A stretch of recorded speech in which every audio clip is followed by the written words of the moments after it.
दिनै जोंनि मयनामाथा गावआव जोंनि माखासे खामला मावनानै जाग्रा रायजो राजा बिथांमोननो माखासे फौजिफोरा सार्भिस मावग्राफोरा जानाय लोंनाय माइरं दैरं राननायाव नुजाफैनायनि थाखाय आंनिफ्राय रोजा रोजा साबायखर बावहरबाय। लोगोसे दिनैनि बे माइरं दैरं बायदिसिना जाग्रा लोंग्राफोरखौ मोनग्राफोरनिसिमबो आंनिफ्राय खुलुमनायखौ आं बावहरग्रोबाय। जोंनि मयनामाथा गामिनि माखासे सार्भिस मावनाय बिथांमोना 4 ग्रेडनिफ्राय लानानै गासै बिफाननि साख्रिफोर मावग्राफोरा थांनाय दाख्लै बावैबो खनसे रानखांबावबाय। बिथांमोना माने माखासे फौजिफोर लोगो नांनानै रानदोंमोन। दायो दिनै रानबावनायनि जाहोनानो जाहैबाय दाख्लै माखासे फौजिफोर आरो डिलारफोर थालांबावनानै बिथांमोना रानथ'नाय जायाखैमोन। बेखायनो बे बिथांमोना नै दिनैनि थारिखआव बे माइरं दालि थाव संख्रि सयाबिन आलु बेफोरखौ बिथांमोना दिनै आरोबाव दाख्लै थालांबावनाय जिबिलाक न'खरफोर दङ बे न'खरफोरनो दिनै रानना होनाय जादों आरोखि।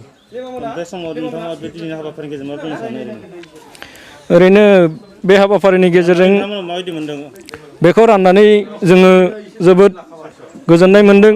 मानोना जोंहा माखासे सुबुंफोर दङ जायफोर सुबुंफोरा दिन हाजिरा मावाब्ला बोथिसे ओंखामनि थाखाय जोबोद आंखाल जायो।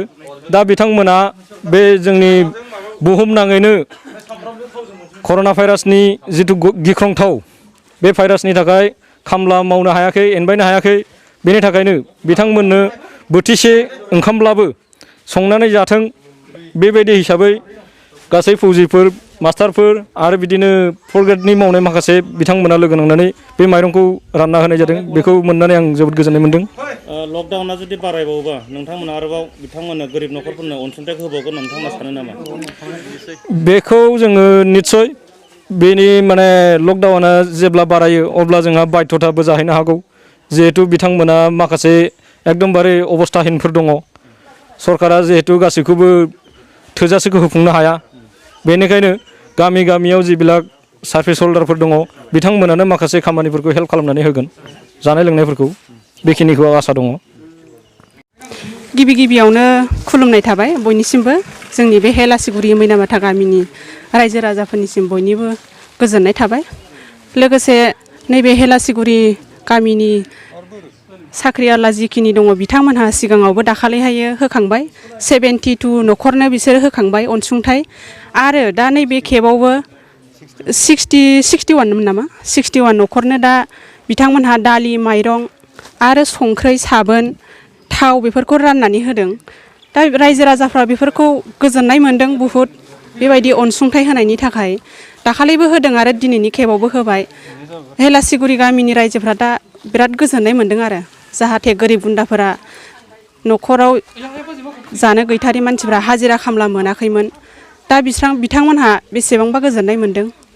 जायनाखि बे लकडाउननि टाइमाव जेबो राहा गैया बेखायनो रायजोफ्रा अनसुंथाइ होनायनि बागै दा बिराद गोजोननाय मोन्दों आरो बयबो। दे आं आरो मा बुंबावगोन दा जोंनि बेयाव अनसुंथाइ होनाय सहाय होनायफोरखौ आं गोजोनदों। आरो दिनैल' नङा दिनै थख' बिथांमोना साख्रियाल बाख्रियाल बिसोरो जोंनो खेथियक मानसि गरिब मानसिफोरनो बिसोरो बिथांमोना जोंनो अनसुंथाइ होदों। बे अनसुंथाइखौ जोङो होनायाव जों आरो गोजोननाय मोन्दों। आरो जोङो दिनै कर'ना भाइरास ना डेन्जार भाइरास बिनि थाखाय जोङो दखान पाहाराव थांनो हायाखै सक पाहार जों थांनो हायाखै। बिनि थाखायनो जोंखौ अननानै बिथांमोना जोंनो दा माइरं 10 केजि दालि बेसे बिदि होदों गासिबो होजोबदों जोंनो अनसुंथाइ।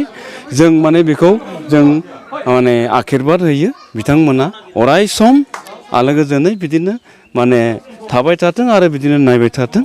जों आरो मा खालामबावनो दा बिदिनो जोङो खेथियक मानसि जोङो उफाय गैया। दा बिथांमोना जोंखौ अनसुंथाइ होदों बेनि थाखाय बिसोरखौ जों आखिरबाद होबाय आं रानग्रा बिथांमोनखौ आं माने आखिरबाद होबाय जोंनि थाखाय अराय सम बिसोरो आलो गोजोनै आरो मोनजाबावथों दा आं आरो बेसे बुंबावनो